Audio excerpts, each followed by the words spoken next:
eu já ouvi muito falar que, quando eu pergunto sobre qual que é a necessidade de tomar a medicação, e me falam sempre que é dar o primeiro passo, que às vezes a pessoa não tem nem energia de ir pra academia e fazer, né, se alimentar. A ideia é que assim, cada um vai falar o que quer sobre remédio. O que você acha? Eu vou falar. E assim, o que eu acho também, pessoal, não importa, tá? Importa aquilo que tende a funcionar, porque não é que não importa o que eu acho, né? A medicina ela não é uma ciência, ela é uma arte. A gente pega o conhecimento científico, aí pega com aquilo que eu vejo na prática no consultório, e aí eu traço um plano e dou para o paciente. Não pode ser só o que eu acho, e também não é uma coisa só protocolar. A gente tem que unir, tem que ter a escolha do paciente. E claro, você pode depois ver, né? Tem médicos que vão preferir isso ou aquilo, mas assim, tem limites daquilo que é feito e tem limites daquilo que é errado, né? É só para entender, porque senão a gente fica, mas ele acredita nisso, acredita naquilo. Então, de fato, eu acredito naquilo que funciona, e por isso que eu digo, é muito importante, e isso é um conselho meu, quando você tiver, de fato, né, um quadro que está atrapalhando, não é quando você está querendo, enfim, melhorar um pouco mais algo que não tá ruim, tá bom. Aí você pode ver outras estratégias. Agora, você está com sofrimento, veja alguém que trata pessoas na clínica. Então, a questão do remédio é assim, tem alguém ali na sua frente. Você vai ver o que funciona. Então, não é que você é contra ou a favor. Você vai ver em cada caso a medicação e ver assim, qual é a chance dela melhorar com remédio, qual é a chance de melhorar sem remédio, por quanto tempo você vai tomar e o que ela tem que fazer além do remédio. Isso é um plano de tratamento, porque senão fica aquela coisa, olha, medita, olha, come legal, faz atividade física, tá, mas e se ela não levanta da cama? Ou se ela faz, por quanto tempo? Em quanto tempo ela pode parar?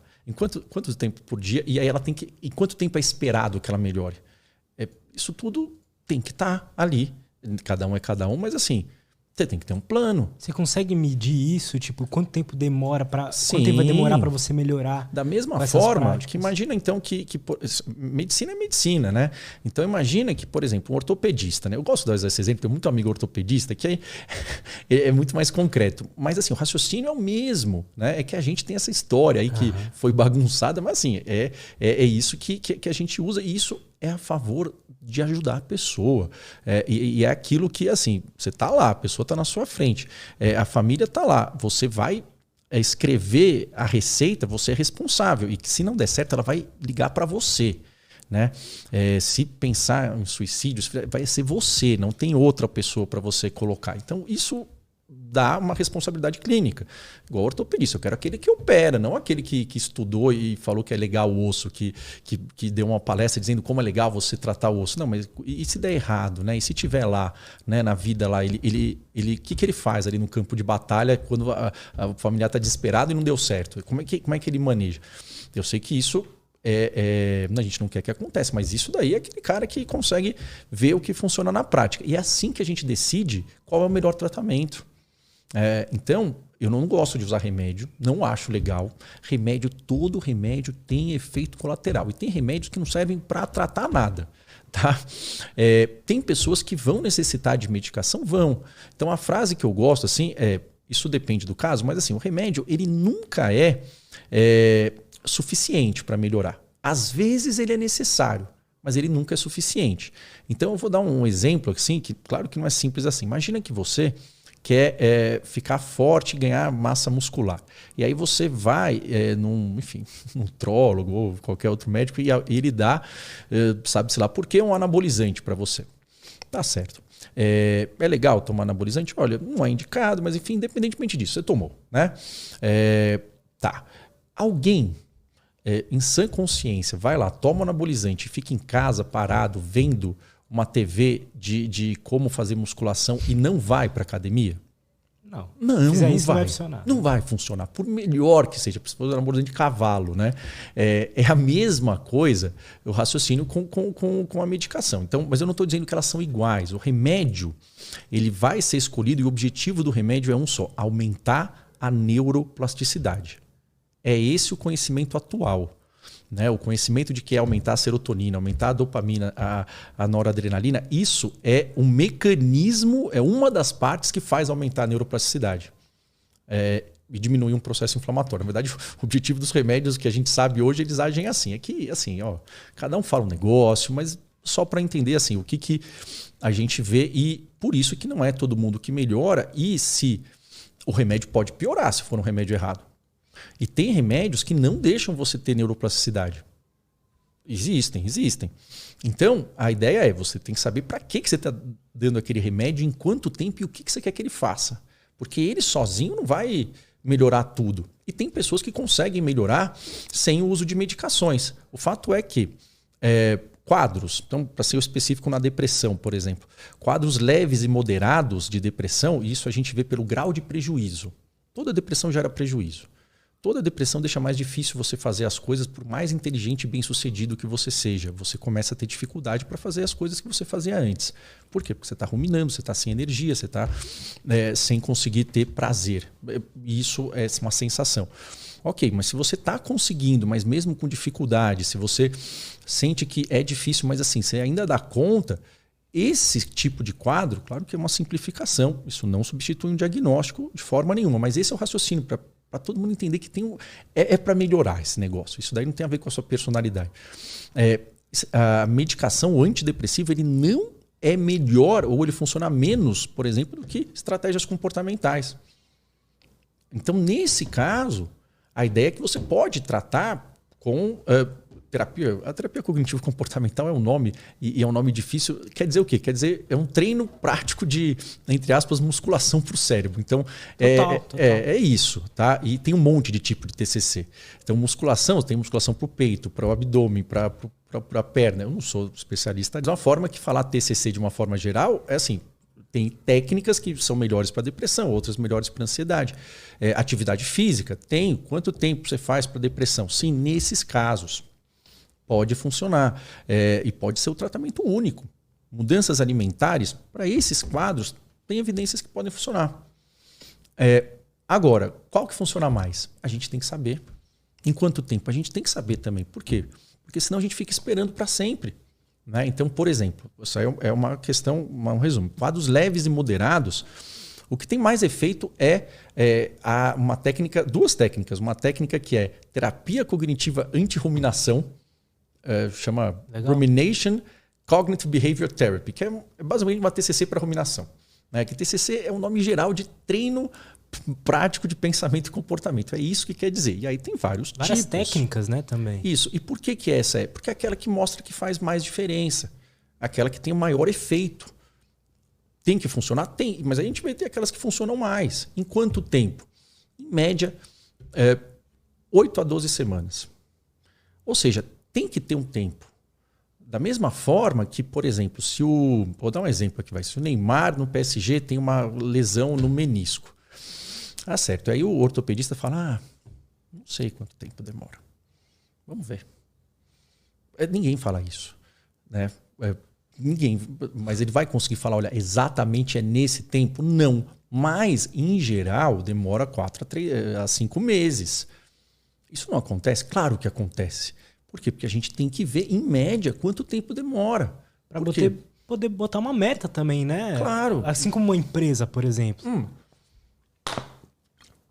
É porque a gente tem a ideia de que, por exemplo, esses quadros eles são uma escolha e que eles acontecem com pessoas que são meio fracas, né? Meio ali que não trabalham, não são pessoas bem-sucedidas, né? E isso é besteira. Ou seja, quadros eles são democráticos. Então, assim, não importa se você é a pessoa mais rica ou mais simples, se você é homem, se é mulher, se a cor da sua pele, a sua religião, se você tem religião, se não tem religião. O fato é que isso acomete todo mundo. E hoje em dia a prevalência é maior. Basicamente, primeiro que a gente faz mais diagnóstico e depois que esses outros fatores aqui, eles estão mais intensos. Então, fatores agressivos, eles estão intensos. E a ideia é que, devido a N mecanismos, isso pode entrar nesse loop. Então, a gente está mais sujeito a isso. A gente, né, eu sempre digo, poxa, o mundo tá difícil, só que assim, esse é o mundo. E aí a gente vai tentar fazer o mundo ficar diferente ou a gente vai tentar se proteger para que a gente possa ter, enfim, a melhor qualidade de vida e usufruir do que o mundo tem de bom também, né? Então, a questão seria essa para entender que o prazo é de 8 a 12 semanas. Só que qual que é a questão? Que tem que fazer de uma forma repetida nesse momento. É como se fosse uma musculação. Então, isso eu entendo que não é intuitivo, mas assim, melhora, e melhora bastante, melhora muito. As duas técnicas são a terapia de ativação comportamental, que é um subtipo, né, também da TCC, e essa terapia anti-ruminação. Se for para escolher, escolhe essas duas. Eu indico. Por quê? Porque se for conseguir fazer tudo, ótimo. Agora, se for para escolher, investe nessas duas. Por quê? Porque tem maior chance de melhorar. E aí, isso, em geral, vai permitir com que a pessoa volte a executar as coisas. A terapia de ativação comportamental é basicamente imaginar que a depressão é como se a pessoa tivesse, enfim, tido uma lesão, né? Uma lesão no menisco. Você não vai falar para que depois que ela fez a cirurgia, ela volte a correr uma maratona. Ou você não vai colocar o mesmo peso. Por mais atleta que a pessoa seja. Isso não faz o menor sentido. Por quê? Porque você vai lesionar a pessoa de novo. Então, a ideia é que você vá fortalecendo e repetindo até que ela chegue num parâmetro que ela estava antes. É o mesmo mecanismo. Então, você vai estimulando a pessoa, mas aí não adianta falar, vai, né? Ai, supera. Ai, coloca um batom. Bom, se ela colocou o batom, melhorou, foi para o shopping, não era depressão. Não era. Era tristeza e tudo bem. É só para entender que assim, se você tem isso, você tem que ter um plano. E a ideia é que tem esse método, não é uma coisa mágica, não é. É uma coisa 100% eficaz? Não é. E às vezes a medicação ela vai estar lá como um potencializador, mas as duas estratégias que mais funcionam no medicamentosas é terapia anti-ruminação e TCC. Agora, atividade física melhora? Melhora. Aí 150 minutos de treino aeróbico por semana em pacientes com quadros leves a moderados tem uma resposta igual de antidepressivo. Isso é muito interessante. É muito interessante. Só que assim, não vai melhorar no primeiro dia. E se a pessoa está com falta de energia para sair da cama de manhã? Como é que você vai motivar ela? Então, se ela está com uma característica da depressão é a falta de motivação. Então, por isso que o familiar tem que entender também, a gente tem que entender qual que é o plano e ver quanto tempo eu tenho que fazer para ver se dá certo. E se não estiver dando, a gente tem que mudar de estratégia. Então, a pessoa ficar 5 anos fazendo um negócio que não está funcionando não faz sentido. E aí eu falo, tem que ter uma previsão? Tem. Por quê? Porque pessoas famosas adoecem. Artistas que têm shows marcados, elas têm crises de pânico, elas entram em quadros depressivos. E eu, claro, né, não vou dizer, mas ninguém vai postar isso no Instagram? Provavelmente não.